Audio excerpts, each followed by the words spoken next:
Log on, tune in, find out. Another good idea from Cambridge.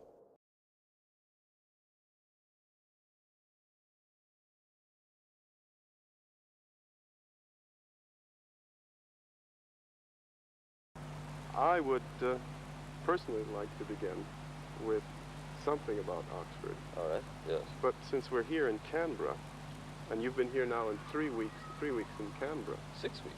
6 weeks already in Canberra. Yes.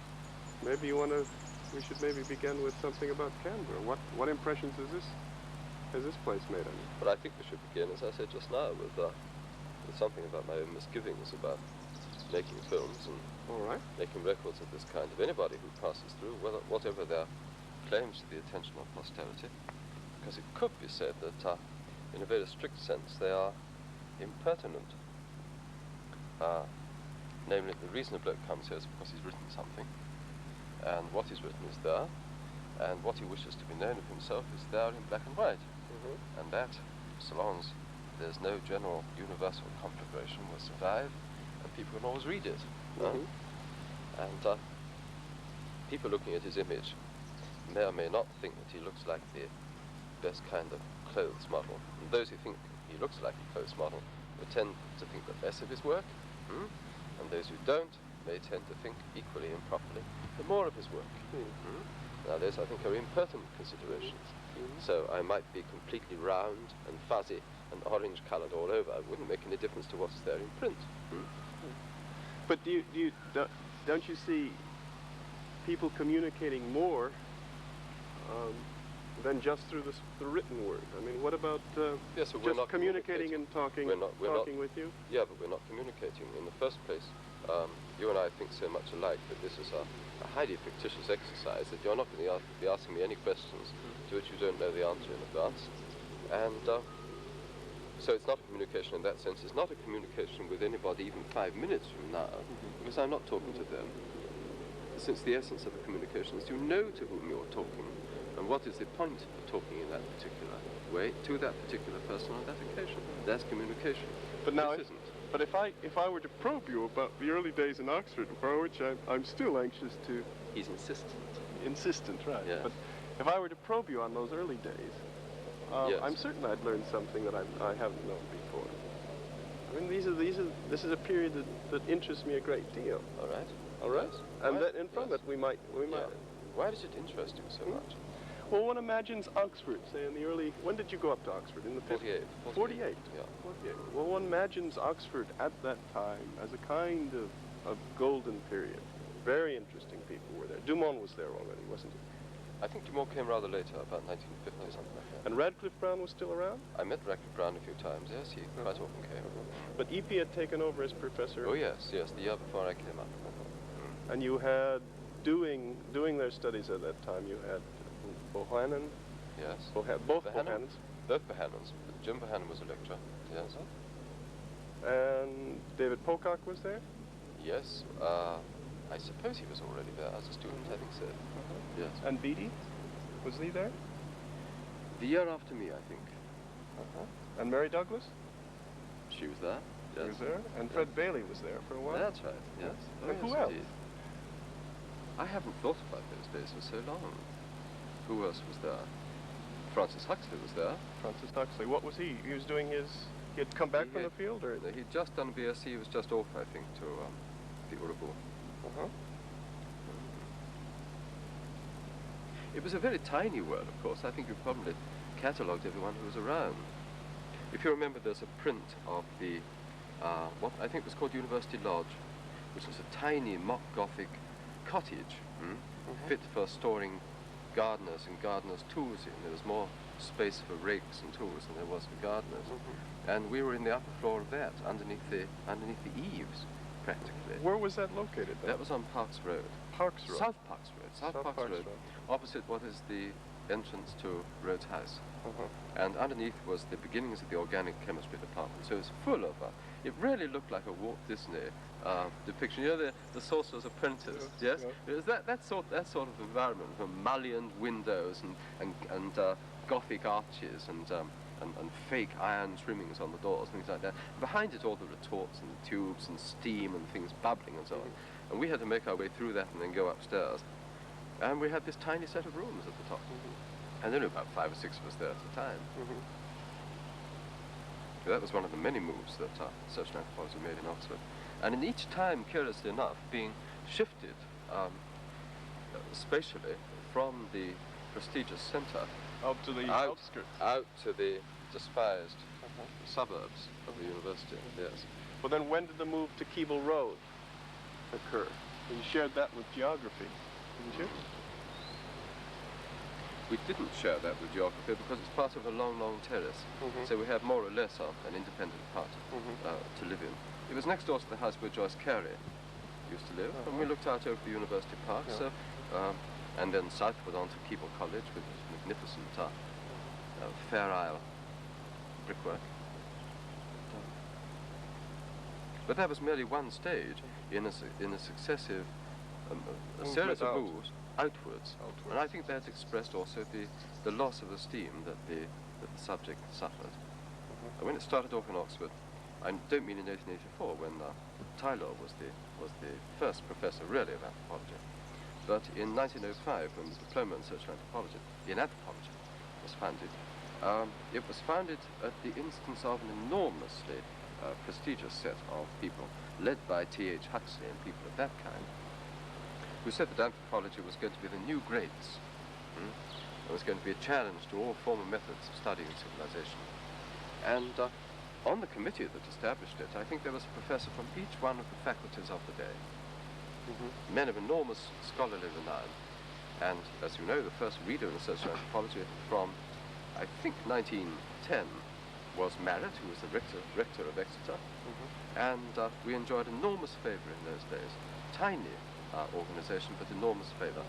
And as the organisation increased in numbers and in independence, and in the end in efficacy, scholarly efficacy, so concomitantly its reputation within the university failed, that those great figures who had supported it tended to fall away, and bit by bit we became submerged under a sluggish wave of contumely and neglect, I would think.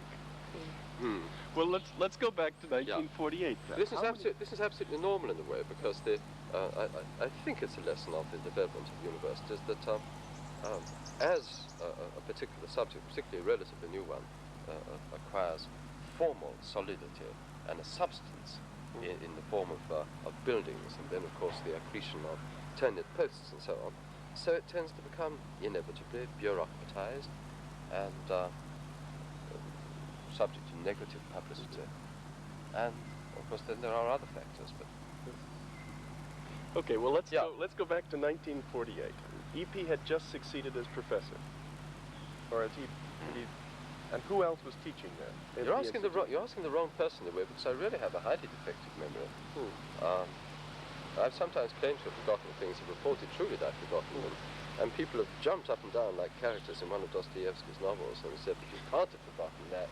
Until I was rescued by my sons, who would say with innocent candor, but he forgets everything, you know. So, let's see if I remember. All right, EP. EP Yes. was there. That one you were. Yes. Dark-haired, Yes. vigorous, looking, as everyone says, like another Welsh magician, you know, rather like Lloyd George. And he had something too. I don't know about. Remember that Wittgenstein once castigated Norman Malcolm for talking about national character, and poor Norman Malcolm was in the doghouse for about a year and a half for having mentioned the possibility of national character, which Wittgenstein was thought was a nugatory idea. Anyway, I think there may be something in it, because there's obviously a similarity between Lloyd George and between Evans Pritchard. They're both Welshmen. They both look Welsh. They had similar features. Actually, rather embarrassingly, Evans Pritchard had similar features to Radcliffe Brown. Oh, But that's a. But Radcliffe yes. Brown wasn't Welsh. He wasn't Welsh. No. Oh. That undermines what I was going to say, wasn't Yes, it? Anyway, but go ahead. There was this marked similarity between Lloyd George and Evans Pritchard, and in particular, you know, this dark Celtic intelligence shining from their eyes, which is really just a form of trickiness, you know, and a sort of hyper-acute curiosity, not diminished by any sort of scruple in the affairs of other people. And I think Obviously, in Lloyd George's case, it made him into a superb politician. And do you He's think not the that sort of made... thing one wants to be superb at, but he was. Do you think that made EP into a superb And I think it ethnographer? made him into a superb ethnographer. There's an almost prurient degree of curiosity that EP had in the doings of anybody at all. And if you could discover, uncover, disclose anything about somebody that hadn't been known, particularly for something that the subject wished never to be known, He would work at finding it. oh yes, he would work at it and he would be triumphant at having discovered it. Yes. He was intensely interested in human beings. Maliciously, some people said, but he was that interested, and I think the reflection of it is to be found in superb ethnography. All right. Now, who did he bring to the institute, or did he come to an institute already formed by Radcliffe Brown? No, Radcliffe Brown really didn't form anything. There was already, since 1914, at Oxford, what was called a Department of Social Anthropology. That was established at the instance of Rector Marriott, and that was what was in existence when Radcliffe Brown came. And he came with enormous ambitions to found an honor school in social anthropology. He is tremendously, scientifically keen on the new form of comparative sociology. He was contemptuous of museum people, and apparently people like Balfour and extremely nice and hard-working men over at the Pitt Rivers Museum were very much put out to be, as it were, deliberately shunned on quasi-intellectual grounds because they weren't true scientists of the kind that Radcliffe Brown took social anthropology to be.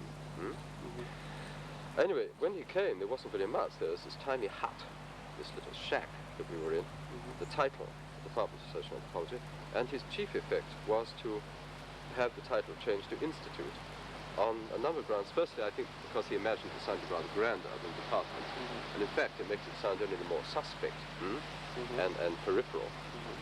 And I once drew up a list of institutions in London which called themselves institutes, and they were institutes of psychotherapy, institutes of beauty care, institutes of traffic regulations, things of this kind. And so we simply dropped ourselves into that rather disrespectable company by changing the subject. Well, did changing the name change the status of the place, or was it simply a name change? It didn't change the status because it had no statutory status, and it hasn't had really until a couple of years ago, when at least I procured some sort of statutory change.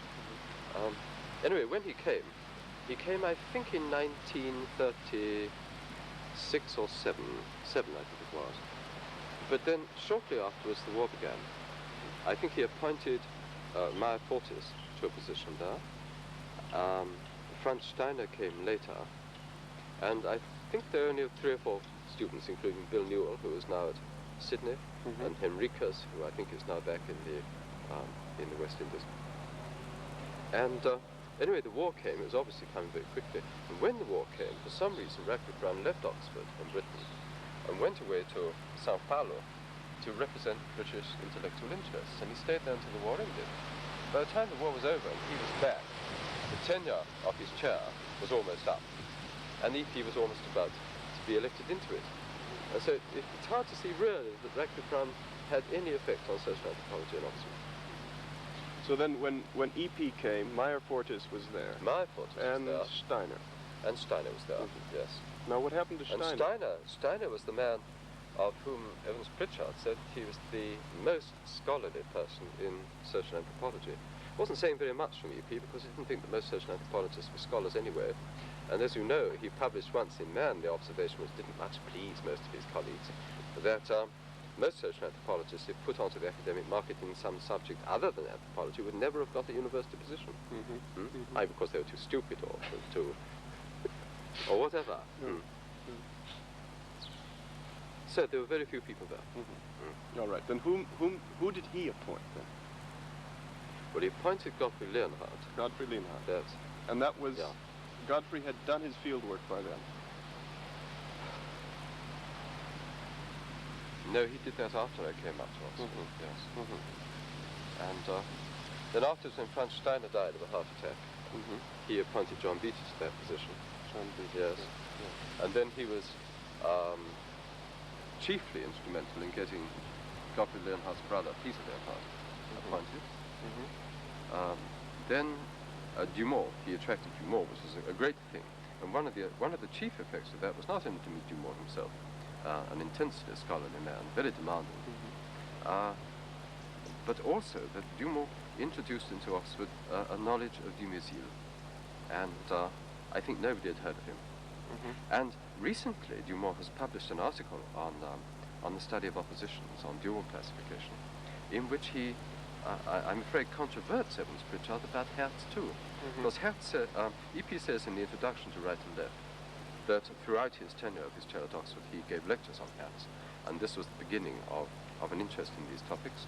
And Dumont said that when he got there, in fact, EP had never heard of Hertz and hadn't read him, and there was no copy of Hertz in the library. So there's a conflict of recollection there. But EP cites Hertz several times in Newer Religion. In Newer Religion, but that didn't come out till '56 after all. Right. But we also have the Institute has EP's copy of the Année Sociologique. That was Radcliffe Brown's set. That was Radcliffe Brown's set, yes. He even has some of his marginalia in it, so yes, we know that he read parts of Année Sociologique. Yes. But no, the essential thing is that when Dumont came, he brought not only himself and his own ideas, but an increased concentration on the Année Sociologique, particularly Hertz, and he introduced us to Dumézil. And no doubt we should have caught up with Dumézil later, but it might have taken years and years and years. Yes. Well, who was your supervisor then for your? Was Dumont must have been involved with you? He was my supervisor. He was your supervisor. Yes, he was. Yes. For your B.Lit. And also at time was Srinivas. I'd forgotten about him. Srinivas was the lecturer in Indian sociology. I see. That's right. And he came when EP appointed Srinivas, or he was there from? No. Srinivas was a student of Radcliffe Brown's, and he may or may not have been appointed by EP. And then EP was my own supervisor for a time. Not that he did much by supervision. I'm not saying he didn't read what I wrote. He may or may not have read it. But the only comment I can think of him saying was that I think there was a comma too many somewhere, or there ought to be a comma, you know. Useful. Yes. He was an odd man. You know that he used to say of ethnography that what really counted was not technicalities or some sort of thoroughgoing program, a sort of Malinowskian matrix in which you tick off the things you've done and not done, but he said impressions are the things that really count, just as they are the things that really count in responding to Tolstoy or something like that. And I think he used to get impressions also of theses. He examined 2 theses of mine, first my B.Lit and then my D.Phil. And did I say supervised or examined? Because he part supervised one, certainly. They couldn't have been examiner. He couldn't have been examiner, but he examined me, I think, for both. That's right, he examined me for both. And so he did, the first time in company with Hammondorf and the second in company with Edmund Leach. And he gave me the definite impression by the questions he asked that he really hadn't read the thesis on either occasion. I'm sure he gained some impression of the thesis, but I'm sure he hadn't read it. I might add that I had EP and Leach as my examiners on my D.Phil.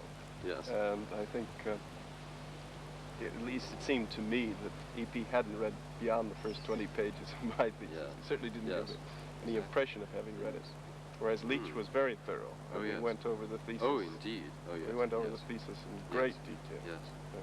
And Leach, I must say, was always, quite apart from his own intellectual verve and the value of his works, to me, he was always tremendously important because I, as it were, dogged his footsteps in many ways. And he was in the Burma army. I was in the Indian army in Burma. He went to Sarawak. I followed him to Sarawak. And at every stage, he was tremendously important to me. I asked him once, how'd you get to Borneo? For example. And so he typed out on some rickety machine he must have bought in some sort of Victorian auction. He typed out page after page of foolscap, how to get to Borneo, and how to get some money, and when you've got some money, how to get it from A to B, and what you live on when you get there, and things of this kind. Well, what made you decide to go to Borneo? I mean, You had Yeah. previous interests in Burma. Yes, yes. Why did you decide on Well, Borneo instead of Burma? I had been as far south and east as Malaysia, Singapore, and to the east I've been as far as Cambodia. And I was completely committed to Southeast Asia. It was the only the only frame of adult life that I'd ever known. I loved it. I couldn't conceive living a life anywhere else, but I wanted to see more of it. And Borneo was the next place, obviously, to go. Southeast, one of the obvious places to go. Well, one was tempted, but one has to be tempted towards places like Bali, and my romantic inclination was to go there.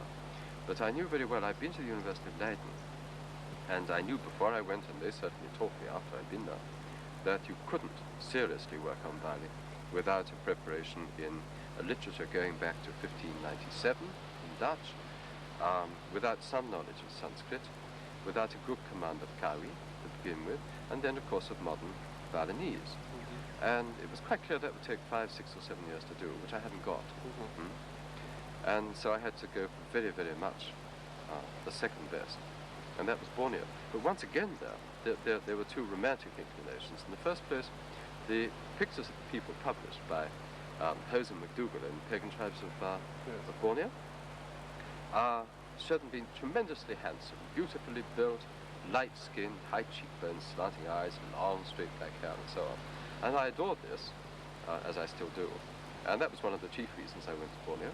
And then, of course, there was another romantic inclination, which was that in 1947, the man had gone out, I think, from the Field Museum at Chicago, looking for Penan, so-called Punan, in the middle of Borneo. And he came back and he published an article in the American Anthropologist saying there weren't any such people. It's a category mistake. That Punan were simply members of other tribes, real tribes, who wandered off into the forest for a time, and while they were there they were called Punan, when they were back they weren't. And I thought that was highly implausible, because I had about 100 or more references in the Dutch literature to these peoples, and they seemed to be real people. So I went there to see if they really did exist. That was the first, a romantic impulsion. And I think that's quite important, that it was a romantic impulsion, because I think Evans Pritchard was certainly a romantic. And without listing other anthropologists, I think it could be claimed that those who in the end have made the most interesting, perhaps most lasting contributions have been fundamentally romantics and not Radcliffe Brownian, quotes, scientists. They were not scientistic, but they were pure-blooded romantics. And there's nothing incompatible between being a romantic, doing things for the sake of sensation or beauty or novel experience, whatever it may be, and doing something serious on the other hand. So those are the reasons I went there. Well, then you came back to Oxford, what, in 52 or 52? I came back at the end of 52, I think it was. 52. Yes. And you immediately finished your, then you took a year or I so? I wrote it in a calendar year. Thesis, yes. And then went off to Sumba. Yes. Went directly back to Sumba. Yeah, directly back to Sumba. And that was a mistake. Looking back, that was obviously a mistake. Mortimer Wheeler, the archaeologist, has a precept which I gather he used to impose when he was director of the Archaeological Survey of India, that you never embarked on one piece of research until you've written up the previous one. So I think that was a mistake, but I wanted to get out again, and it was the only opportunity I had, in a way. And was that also a romantic impulsion, to go off to Sumba? Or was Absolutely not. Motivated with... No, it's a purely theoretical one. I was interested in what was in those days called circulating connubium. And I wanted to go and make the beginning of a study of circulating connubium there. But you also went back to Borneo at some point. I remember you telling that you went back to the Penan. Briefly, I went back in 55, I think it was, and I went back to them for 4 or 5 months in 1958. Yes. So you've had 2 trips back to the Penan. Yeah. I hated going back in 58 because the changes were already quite marked. That people were stopping to using the blowpipe. The number of shotguns that they had increased. In my day, they had practically none. They were beginning to wear more clothes. They were beginning to wear Malay types of ornaments to cover. And well, the moral contrast was the worst. I think not only the incipient signs of a sort of degradation spreading in, moral degradation spreading in from the coast, but also one could see the way people wear out. There's one lovely girl, for example, Jingyin, who was about 16 years old when I was first there. And I saw her 6 years, whatever it was, 8 years later, and she looks as though she'd aged by about 15 or 20 years. And it's dreadful to see things. It's dreadful enough that such things happen, of course. But it's a particular shock when you see them happen to people as you can. Like watching Everest Pritchard himself, for example, decline, as he did in his latter years. You see him decline physically and intellectually, and so deplorably as he did. Certainly when I arrived in Oxford, EP, and this was in '62, EP was already an old man. Yes. White-haired. Yes. Yeah. Yes. That happened quite quickly. Well, you finished, you went off to Sumba. You came back to Sumba, then were you appointed immediately to the Institute, or did you teach somewhere else? I came back in '55 and almost immediately was offered a job, a temporary job, at the University of Illinois. Oh. Julian Stewart was going away for a semester, and friends of mine who were there, who was there? There was Edward Winter, and Lou Farron, yes. and I think, Dick Downs was later, but those two were there at any rate. And Chuck Erasmus, who now teaches at Santa Barbara, they were there, and they asked me to go there for that semester. And that was the beginning of a long love affair with the United States, really. It sounds a bit surprising to those who don't know the Midwest, you know. But the University of Illinois, in spite of being in the middle of all the cornfields, you know, with the choruses of pigs, I'm making that up because you've never heard of pig in Illinois, they're far too far away. But it was like being out in the Russian steppes, it really was. And the University of Illinois was exciting too in those days, certainly, because they were conscious of being isolated in the middle of the cornfields, and so they were determined to be a centre of civilization, and that they were. It was bubbling with intellectual life, concerts, recitals, the library was excellent, and all the rest of it. So, well, you were actually asking about appointments and so on. Well then, during that time that I was there, I was given the chance to stay there, which was very kind of me. And you weren't tempted? Well, it wasn't quite that simple, because there were other chances as well. I was offered then a lectureship at Oxford. There's a possibility of a lectureship at Cambridge. These were the palmy days, you see, when almost anyone could get a job. And then there were 2 departments in London at which I could have had a job. So there were about 5 or 6 openings. And once again, I think being a romantic as well as being, by inclination at any rate, a scholar, Harvard, I forgot Harvard. I was offered a post at Harvard by Clyde Cluckhone. And so essentially the choice was not Illinois at all, but between going to Harvard and going back to Oxford. And being a romantic and being in many ways committed to an Oxford, which I was only just learning to understand. No one ever does, but I was learning to understand. I opted for Oxford. This may have had some effect on not only on my own work, but on the work that other people have done too. It's conceivable, if you imagine some sort of Borges story, of what would have happened if I'd gone to Harvard instead of Oxford. I'd have been thrown out. George Holmes would have had me slung out, you know, within 2 or 3 years. Something like that. Well, all the best people get, well, not all, but many of the best people get thrown out of Harvard. I should certainly have got thrown out of Harvard, best or not. But I should have been committed, and happily committed to the United States. And that might have had an effect on American anthropology. Or on the other hand, it might have got me out of anthropology, which might have been happier for me.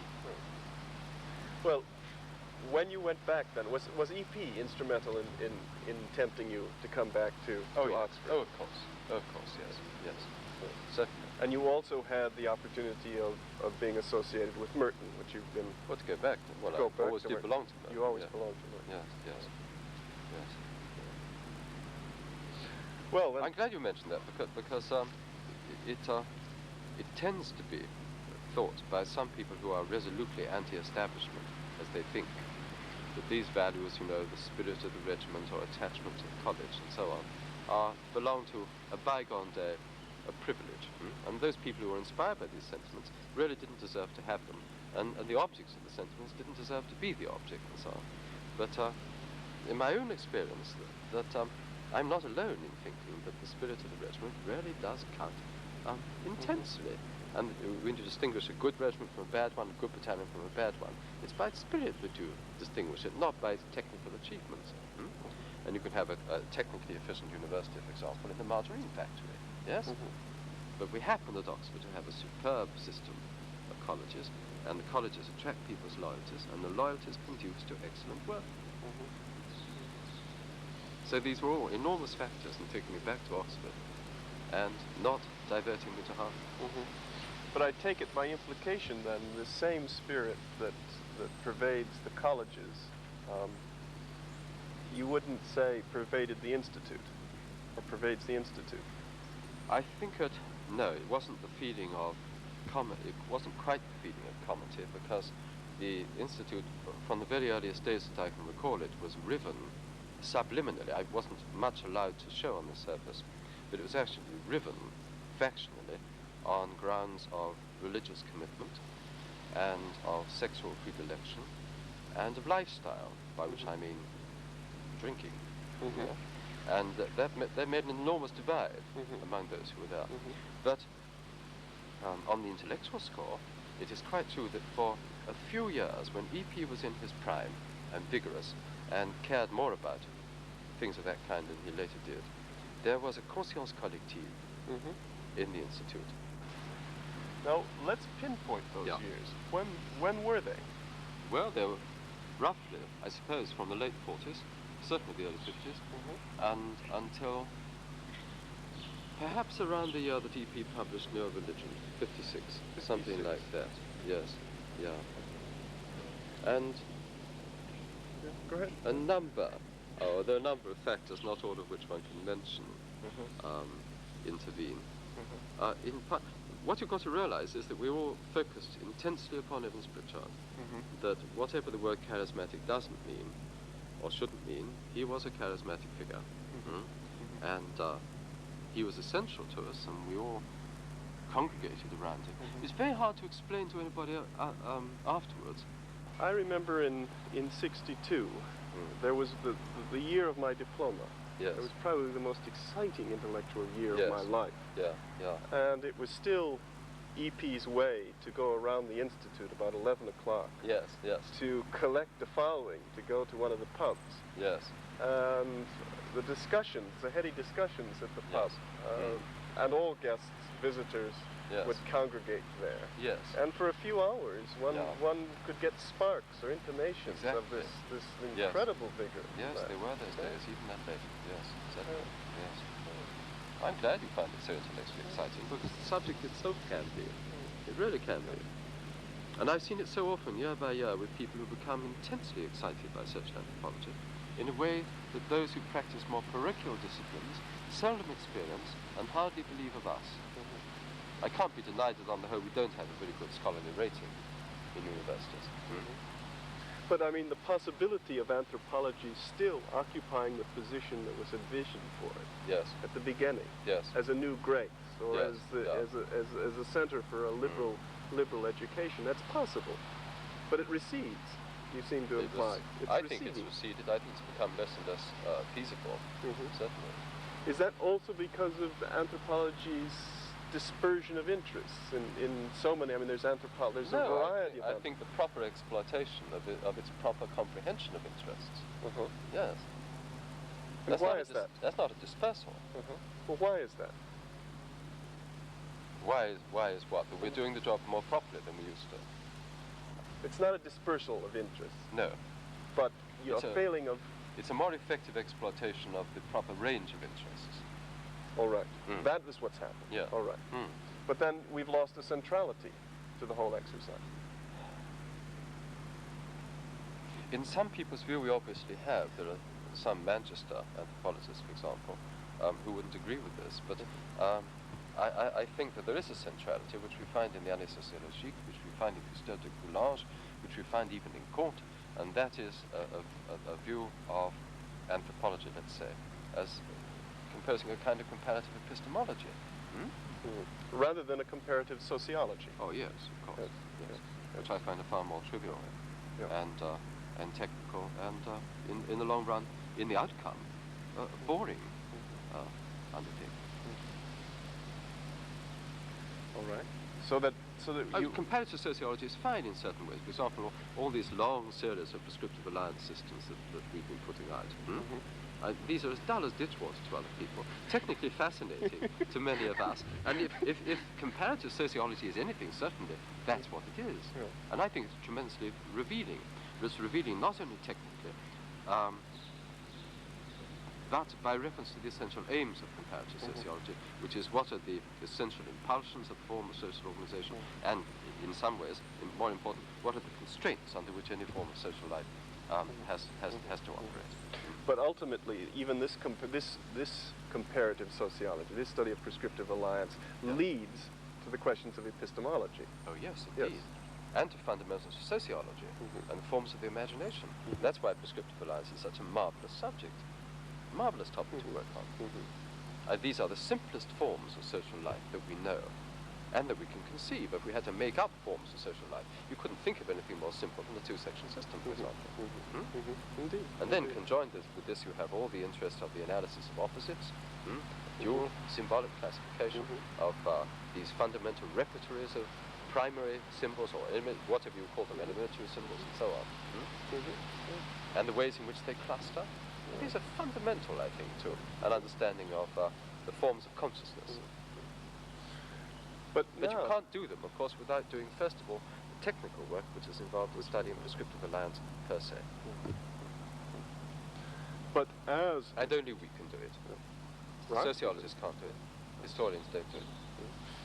But what are the futures? The future of even this study in anthropology.